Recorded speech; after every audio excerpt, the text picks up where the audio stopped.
ये आकाशवाणी है। कोविड-19 विशेष कार्यक्रम के अंतर्गत प्रस्तुत है कोरोना वायरस संक्रमण की वर्तमान स्थिति पर चर्चा, जिसे प्रस्तुत कर रहे हैं आकाशवाणी संवाददाता सिद्धार्थ सिंह। इस कार्यक्रम में आमंत्रित स्वास्थ्य विशेषज्ञ हैं लेडी हार्डिंग मेडिकल कॉलेज की डॉक्टर अपर्णा अग्रवाल। नमस्कार श्रोताओं, स्वागत है आपका कोरोना जागरूकता श्रृंखला के एक और एपिसोड में। धीरे धीरे देश में कोविड के मामलों में कमी आ रही है, लेकिन खतरा अभी भी बरकरार है, क्योंकि वायरस हमारे बीच में ही है। ऐसे में अगर हम सावधानी रखेंगे और कोविड एप्रोप्रिएट बिहेवियर का पालन करेंगे तो निश्चित तौर पर कोरोना को हरा पाएंगे।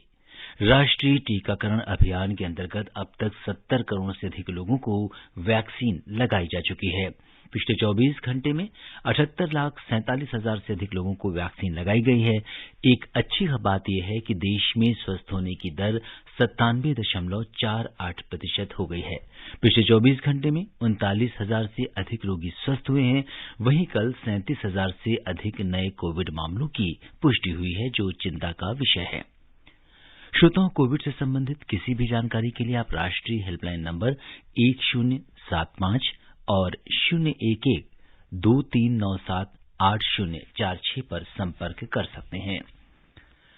कोविड को लेकर श्रोताओं आपके अंदर कई जिज्ञासाएं और बहुत सारे सवाल हैं, जिनके जवाब हम सभी जानना चाहते हैं। कोरोना और इसकी वैक्सीन को लेकर आपके तमाम सवालों का जवाब देने के लिए और इस पर चर्चा करने के लिए आज के इस विशेष फोन इन कार्यक्रम में हमारे साथ हैं लेडी हार्डिंग मेडिकल कॉलेज नई दिल्ली की निदेशक professor doctor Aparna Agarwal. Doctor Aparna, नमस्कार। कार्यक्रम में आपका स्वागत है। नमस्कार जी, धन्यवाद।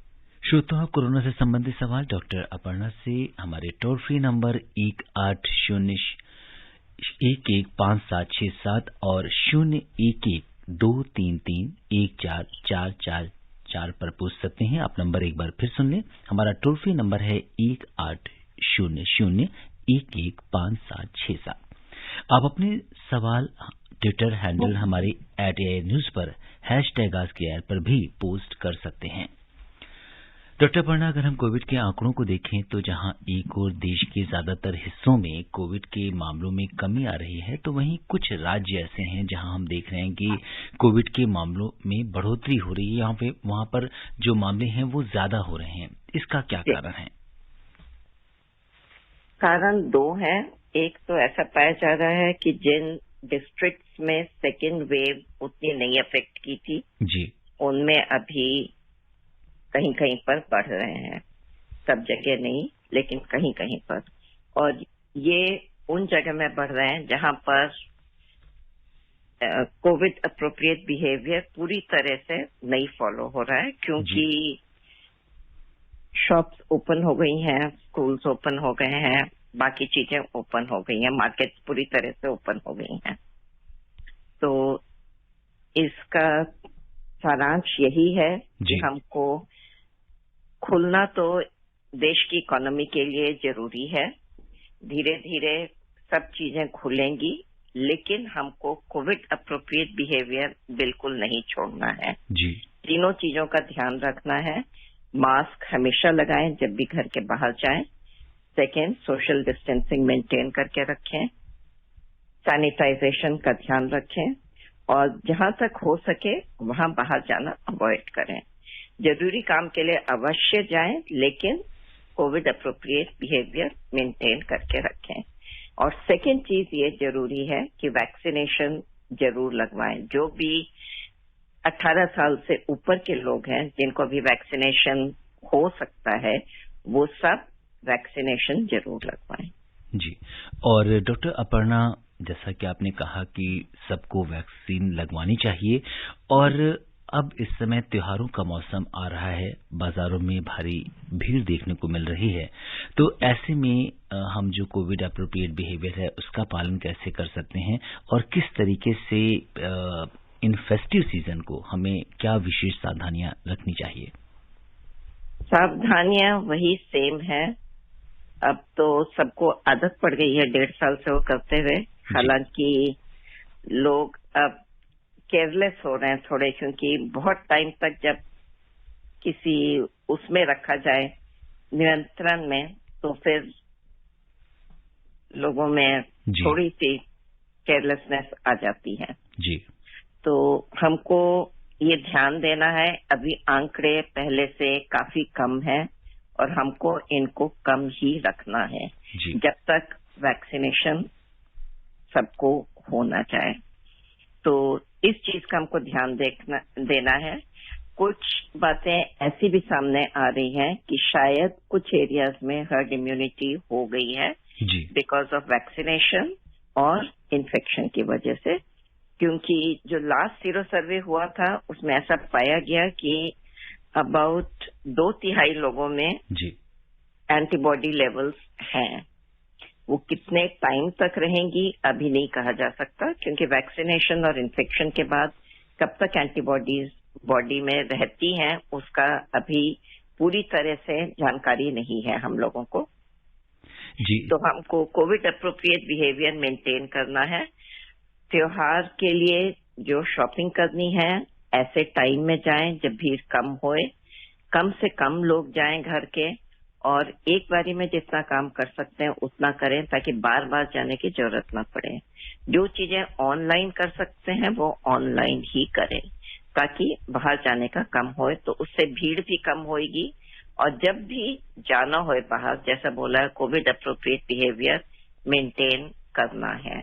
डिस्टेंसिंग में प्रॉब्लम हो सकती है, उसके लिए जो मैंने कहा कि जो कम भीड़ वाला टाइम है उस समय जाना बेहतर है, और 4 बार की जगह 1 बार में जाके अपना काम कर लें, वो हमको पालन करना चाहिए। घर में 4 लोगों को बाहर जाने के बजाय एक ही जना जा करके काम कर ले, उससे भीड़ भी कम होगी और थोड़ा कोविड के भी चांसेस कम होंगे। जी।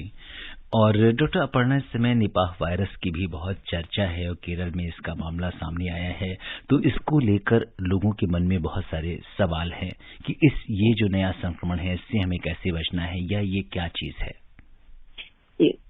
हमको संक्रमण के लिए तो बीच बीच में निपाह वायरस का आता है, थोड़ा सा सीजनल होता है, थोड़ा वैसे होता है। तो सब चीजों में जो भी जितनी भी कंटेजियस डिजीजेस हैं जो कि फैलती हैं एक से दूसरे में, तो वो हमको उसका खास ख्याल रखना है। अब कि हमको प्रिकॉशंस लेनी है प्रिवेंशन की। अब कोविड के रहते सबको आदत पड़ गई है कोविड अप्रोप्रिएट बिहेवियर की, तो अगर हम ये सब चीजें फॉलो करें तो फिर चांसेस सबके कम हो जाते हैं, तो हमको ध्यान रखना है। जी बिल्कुल। और अगर हम देखें तो डॉक्टर अपर्णा से बच्चों की वैक्सीन को लेकर काफी चर्चा है, और आपसे जानना चाहेंगे कि जो स्वदेश में विकसित ज़ाइकोव-डी की बात है, इसको इमरजेंसी अप्रूवल मिल चुका है। इसके अलावा कोवैक्सीन को लेकर भी एम्स और दूसरे अस्पतालों में इसके ट्रायल्स चल रहे हैं, तो क्या कुछ संभावना है बच्चों की वैक्सीन को लेकर? जी बिल्कुल। जो कंट्रीज में अभी बाहर कुछ कंट्रीज में शुरू कर दिया उन्होंने वैक्सीनेट करना, लेकिन अभी 15 से 18 साल में शुरू किया, कहीं पर 14 से 18 साल में, जहां पे ट्रायल्स हो चुकी हैं। तो क्योंकि ये न्यू इमरजेंसी अप्रूवल वाली वैक्सीन है, इसलिए स्लो जा रहे हैं। पहले हमने 60 से ऊपर वाले सीनियर सिटीजन्स के लिए शुरू किया, उसके बाद में हमने 18 to 50 के लोगों में शुरू किया, 50 to 60, फिर 18 to 50 का शुरू किया। उसके बाद pregnant women and lactating women में शुरू किया। तो इसमें भी ऐसा पाया गया, क्योंकि ये जो कुछ ग्रुप्स ऐसे हैं जिनको हम रिस्क वाले ग्रुप्स कहते हैं या वल्नरेबल ग्रुप्स कहते हैं, जिनमें हम ट्रायल्स इनिशियली नहीं करते हैं। तो इसीलिए कोई भी नई दवाई आती है, कोई भी नया वैक्सीन आता है, तो वो हम इस पॉपुलेशन में, वल्नरेबल पॉपुलेशन में नहीं टेस्ट करते हैं या नहीं यूज करते हैं शुरू में। कुछ लोगों ने, जो प्रेग्नेंट विमेन थी, लैक्टेटिंग विमेन थी, बाहर के देशों में उन्होंने कंसेंट दे करके वैक्सीन लगवाया, और ऐसा उनको जब फॉलो अप करने में पता चला कि उनमें कोई एडवर्स इफेक्ट नहीं हुए, ना बच्चों में ना मदर्स में। इसके करते अब सब कंट्रीज में प्रेग्नेंट एंड लैक्टेटिंग विमेन में वैक्सीन दे रहे हैं। अब बच्चों में ट्रायल्स शुरू हुए हैं, उसमें भी स्टेप बाय स्टेप जा रहे हैं। पहले 15 to 18 एज ग्रुप लिया, कुछ कंट्रीज में 14 to 18 लिया। अभी हमारी कंट्री में एक वैक्सीन को 5 to 12 इयर्स का भी उन्होंने लिया है जी। तो एक को वैक्सीन का वो ट्रायल वो चाहते हैं 14 to 18 में, एक वैक्सीन 5 to 18 में ट्रायल कर रही है। तो जब हमको इसके रिजल्ट्स आएंगे, होपफुली, क्योंकि बाहर कोई ऐसे एडवर्स इफेक्ट्स नहीं मिल रहे हैं, तो इट शुड बी फाइन। एक बार मिल जाए तो फिर स्कूल्स की जो रीओपनिंग है वो हम ठीक प्रकार से कर सकेंगे जब सारे बच्चे वैक्सीनेट हो जाएंगे। तो अभी लिमिटेड वे में स्कूल की रीओपनिंग कर रहे हैं with a lot of standard operating guidelines. जी। और जो श्रोता हमसे अभी भी जुड़े हैं उन्हें बता दें कि कोरोना जागरूकता श्रृंखला के आज के इस विशेष कार्यक्रम में श्रोताओं के सवालों का जवाब दे रही हैं लेडी हार्डिंग मेडिकल कॉलेज नई दिल्ली की director professor doctor Aparna Agarwal. आप भी डॉक्टर अपर्णा से हमारे स्टूडियो के टोल फ्री नंबर 1800115767 पर कोरोना से जुड़े सवाल पूछ सकते हैं। और आज के हमारे पहले कॉलर हैं दिल्ली से धर्मवीर जी। धर्मवीर जी नमस्कार, स्वागत है आपका कार्यक्रम में। सिद्धार्थ जी नमस्कार जी। मैं धर्मवीर गांधीनगर दिल्ली से बोल रहा हूँ। डॉक्टर नमस्कार। जैसे कि हम समाज में हम खुद लोग ही अपने लिए जागरूक बने रहें तभी हम इस चीज से बचे रहेंगे। जैसे कि हम लोग खुद जानते हैं कि हम हमने तो साल भर से तो हम नाई की दुकान पे नहीं गए, खुद ही हमने इसकी व्यवस्था करी। ऐसे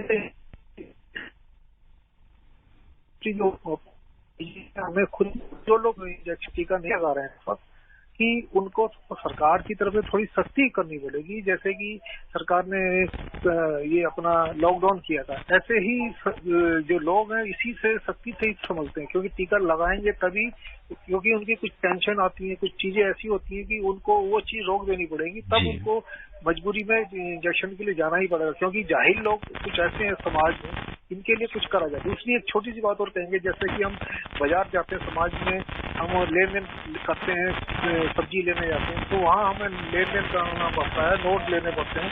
अगर सिक्के ज्यादा से ज्यादा चले तो उनको हम घर आते हैं और उससे हम अपने को जी बिल्कुल। अगर अपर्णा जी हम देखें तो धर्मवीर जी की इनफैक्ट इनका सवाल नहीं बल्कि ये सुझाव है, और निश्चित तौर पर अगर ज्यादा से ज्यादा लोग वैक्सीन लगवाने के लिए सामने आएंगे तो निश्चित तौर पर हम कोविड से बेहतर मुकाबला कर सकेंगे। और जैसा कि इन्होंने कहा कि कड़ाई की बात अपनी जगह है, लेकिन कई बार सरकार प्रोत्साहन भी दे रही है। और अगर हम देखें तो कई बार बहुत सारे जो पब्लिक प्राइवेट पार्टनरशिप है उसमें भी बहुत जगह लोगों ने लोगों को उत्साहवर्धन करने के लिए कई सारी स्कीम्स दी हैं कि अगर आपने कोविड की वैक्सीन लगवाई है तो आपको ये बेनिफिट भी मिल सकते हैं। डॉक्टर अपर्णा, तो इस तरह से समाज में एक मुहिम चलाई जा रही है। बिल्कुल। वैक्सीन जैसा हमने देखा है, जब वैक्सीनेशन प्रोग्राम शुरू हुआ था मिड जनवरी में, बहुत कम लोग सामने आ रहे थे वैक्सीन लगवाने। धीरे धीरे करके अब ये है कि एक दिन में कुछ दिन 1-1 करोड़ की भी वैक्सीनेशन हुई है जी। तो इसका मतलब कि लोग ज्यादा अब वैक्सीनेशन की तरफ जा रहे हैं। जिनके मन में आशंका थी पहले, क्योंकि इमरजेंसी यूज वैक्सीन था, तो कई लोगों के मन में इसकी आशंका थी, अब काफी हद तक वो दूर होती जा रही है। कुछ कंट्रीज ने ऐसा किया, जैसे फ्रांस में अब ये बोला है कि देश खुल गया जी। जो वैक्सीनेट नहीं हुआ है वो घर के अंदर रहेगा, बाकी लोग घर के बाहर। जी, कुछ कंट्रीज में, यूएसए जैसे में, वो काफी ज्यादा इंसेंटिव्स दे रहे हैं लोगों को वैक्सीन लगवाने के लिए। शॉप्स में, मॉल्स में इंसेंटिव्स मिल रहा है सबको वैक्सीन लगवाने के लिए। हम लोग अभी उस स्टेज में नहीं पहुंचे अपने वैक्सीनेशन प्रोग्राम में जिसमें हम ये कह सकें कि अनवैक्सीनेटेड घर के अंदर रहें, लेकिन ऐसा जरूर हो गया है। जैसे स्कूल्स में, कॉलेजेस में ये बोल रहे हैं कि जो जिनको वैक्सीन नहीं लगा है वो क्लासेस अभी नहीं अटेंड करेंगे। हमने अपने कॉलेज में भी अभी क्लासेस शुरू करनी है हमको 15 सितंबर से, तो हम लोगों ने भी यही बोला है कि जो लोग वैक्सीनेट नहीं हुए हैं, जो बच्चे, उनको हॉस्टल में जगह नहीं मिलेगी और वो प्रैक्टिकल क्लासेस के लिए नहीं आ सकते अभी। जी बिल्कुल। तो इस तरह से कुछ लोगों में जो थोड़े से हेजिटेंट थे या नहीं लगवाना चाहते थे, मेरे ख्याल से थोड़ी सी और वैक्सीनेशन की तरफ उनका झुकाव होगा। जी, और अगर हम देखें तो बहुत सारे विज्ञापनों में भी और जो रेस्टोरेंट हैं वहाँ पे जो शेफ हैं या दूसरे लोग काम करते हैं वो कहते हैं कि हमारे यहाँ पे जितने भी लोग हैं वो वैक्सीनेटेड हैं, तो अगर आप हमारे यहाँ खाना खाने आते हैं तो आप पूरी तरह से सुरक्षित हैं। इसी तरह से अलग अलग जगहों पर लोगों ने बोर्ड्स लगा रखे हैं कि हमारे सारी एम्प्लॉयज वैक्सीनेटेड हैं, इसलिए आप बिल्कुल आराम से यहाँ पर आएँ और शॉपिंग करें। तो ये एक बहुत अच्छी पहल है, मुहिम है, जिसमें से ज्यादा लोगों को जोड़ा जा सकता है। और डॉक्टर अपर्णा, अगर हम बोलूंगी इसमें ऐड करूंगी जी, ऐसा पाया गया है कि अभी जितने भी केसेस हो रहे हैं वो जो उसमें सिक हैं, जिनको आईसीयू की जरूरत है जी, वो मोस्टली नॉन वैक्सीनेटेड लोगों में है। ये डेटा अगर मीडिया उसको ज्यादा पब्लिश करे जी, और ये ज्यादा उसको फैलाए तो मेरे ख्याल से इससे भी इम्प्रूवमेंट होगी। कुछ हद तक हो रहा है, लेकिन मेरे ख्याल से ये और ज्यादा हम लोग पब्लिसाइज कर सकते हैं इसको। बिल्कुल। तो अगर हम देखें तो बहुत सारे ऐसे लोग अभी भी वैक्सीनेट नहीं हुए हैं जिनको कोमॉर्बिडिटीज है या गंभीर बीमारी है, लेकिन फिर भी मन में कुछ उनकी आशंकाएं और धारणाएं ऐसी हैं जिनके कारण अभी तक उन्होंने अपने आप को वैक्सीनेशन या वैक्सीनेट नहीं कराया है। तो जैसा कि डॉक्टर अपर्णा बता रही हैं कि अगर ऐसे में अगर आपको कोई भी बीमारी है तो आप ज्यादा प्रोन हैं गंभीर बीमारी के लिए, तो इसलिए आपको वैक्सीनेशन जरूर कराना चाहिए। और रुक करते हैं बिहार में भागलपुर का, जहां से ब्रजेश कुमार जी कार्यक्रम में जुड़ गए हैं। ब्रजेश जी नमस्कार। जी नमस्कार जी, स्वागत है आपका कार्यक्रम में। बताइए क्या जानना चाहते हैं। सर, हम किडनी ट्रांसप्लांट कराए हुए हैं। जी जी। और 1 मई को हम पॉजिटिव हो गए थे जी। तो उसके बाद फिर हम निगेटिव हो गए हैं, और हम कब टीका ले सकते हैं? जी, doctor Aparna kidney transplant patient हैं, उसके बाद मतलब पॉजिटिव हुए हैं, इनको कब वैक्सीन लेनी चाहिए? अब ले सकते हैं। अभी जो लेटेस्ट गाइडलाइंस है गवर्नमेंट की, आप कोविड से रिकवर करने के 3 महीने बाद आप अपना वैक्सीन लगवा सकते हैं। अगर अभी तक एक भी शॉट नहीं लगवाया है तो पहली डोज लगवा लीजिए। अगर एक पहले ले चुके हैं तो सेकेंड शॉट आप कोविड से रिकवर होने के बाद या नेगेटिव होने के 3 महीने बाद। जी, और हमारे एक श्रोता ने ईमेल से सवाल पूछा है कि उन्होंने पहली डोज ले ली है वैक्सीन की, लेकिन दूसरी डोज ड्यू होने के बाद 90 दिन के बाद वो कोविशील्ड समय पे नहीं लगवा सके और उसमें 10-15 दिन का डिले हो गया। तो ऐसे में क्या मतलब उन्हें दोबारा डॉक्टर से कंसल्ट करना चाहिए या वैक्सीन जाके लगवा लेनी चाहिए? वैक्सीन जाके लगवा लें, कोई प्रॉब्लम नहीं है। जब भी जितने जल्दी होए उतने जल्दी लगवा लें, कोई उसमें डॉक्टर को कंसल्ट करने की जरूरत नहीं है। एक ही शॉट और लगेगा as per the present guidelines. एक आपने पहले लिया था, अभी सेकेंड शॉट लगवा लें। और इस बीच गाजियाबाद से दिनेश शर्मा जी हमारे साथ कार्यक्रम में अपने सवाल के साथ जुड़ गए हैं। आइए जानते हैं उनका क्या सवाल है। दिनेश जी नमस्कार। नमस्कार सिद्धार्थ जी। जी, स्वागत है दिनेश जी आपका कार्यक्रम में। बताइए क्या जानना चाहते हैं। डॉक्टर साहब को भी नमस्कार। नमस्कार जी। डॉक्टर साहब, मैं एक ट्रिक सवाल जानना चाहता हूँ। मैंने 10 जून को वैक्सीन लगवाई थी कोविशील्ड जी, और मेरी 2 तारीख को अभी 2 सितंबर को डेट थी। तो मुझे बुखार आ रहा है, तो मैं कितने दिन बाद वैक्सीन ले सकता हूँ? जी डॉक्टर अपर्णा, वैसे भी इस समय काफी मौसम में बदलाव हो रहा है, थोड़ा रेनी सीजन है, तो इस समय काफी वायरल या सर्दी खांसी जुकाम आम हो रहा है। तो ऐसे में किसी व्यक्ति को अगर इस तरह की समस्या है तो क्या उसे वेट करना चाहिए ठीक होने का या वैक्सीन लगवा लेनी चाहिए? नहीं, वेट करना चाहिए ठीक होने का, क्योंकि ड्यूरिंग वैक्सीन अवॉइड करते हैं। तो जब आप रिकवर हो जाए, जब आपको लगे ठीक है पूरी तरह से रिकवर हो जाए, तब वैक्सीन लगवा लीजिए। जी, और अब चलते हैं उत्तराखंड और बात करते हैं जगदीश सिंह जी से। जगदीश जी नमस्कार, स्वागत है आपका कार्यक्रम में। हेलो जगदीश जी, क्या आप हमें सुन पा रहे हैं? जी नमस्कार। जी जगदीश जी, आपकी आवाज नहीं आ रही है। हमें लगता है किसी तकनीकी कारण के कारण जगदीश जी से हमारा संपर्क नहीं हो पा रहा है। उनकी कॉल बाद में लेते हैं। डॉक्टर अपर्णा, हम लोग बात कर रहे थे कि अगर आपको कुछ मौसमी बुखार है या कुछ सर्दी जुकाम जो आजकल के सीजन में आम हो गया है, तो ऐसे में वैक्सीन के लिए हमको वेट करना चाहिए और जब तक हम पूरी तरह से ठीक ना हो। तो क्या ऐसा ही अगर हम देखें तो शुगर के मरीजों में अगर किसी की शुगर बढ़ी हुई है, किसी डायबिटिक पेशेंट में, तो क्या उसको कंट्रोल करके तब वैक्सीन लगवाना चाहिए या बढ़ी हुई शुगर में हम लगवा सकते हैं? बढ़े हुए में लगवा सकते हैं, बढ़े हुए बीपी में लगवा सकते हैं, उसकी कोई कॉन्ट्राइंडिकेशन नहीं है। कोई भी इन्फेक्शन अगर है आपको तो वो एक बार कंट्रोल हो जाए तो फिर लगवाएं। वो इसलिए कि बॉडी एक ही चीज के अगेंस्ट एंटीबॉडीज बनाए एट अ टाइम। जब भी इन्फेक्शन होता है हमको किसी भी चीज का, बॉडी वो वायरस या बैक्टीरिया के अगेंस्ट में एंटीबॉडीज बनाती है। तो अगर एक इन्फेक्शन है और हम फिर वैक्सीन दे रहे हैं तो इट कैन क्रिएट थोड़ा सा प्रॉब्लम। तभी बोलते हैं कि इन्फेक्शन से रिकवर करके फिर वैक्सीन लीजिए। जी, और अब रुक करते हैं महाराष्ट्र में थाने का, जहां से गुरुनाथ जी अपने सवाल के साथ कार्यक्रम में आ गए हैं। गुरुनाथ जी नमस्कार। जी सर नमस्ते।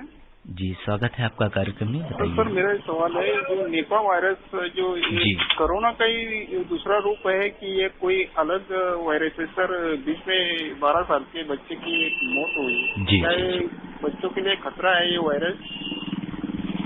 जी डॉक्टर अपर्णा, शायद निपाह के बारे में हम लोग पहले भी बात कर चुके हैं, तो ये जानना चाहते हैं कि क्या ये कोविड का ही एक दूसरा रूप है या एक अलग वायरस है?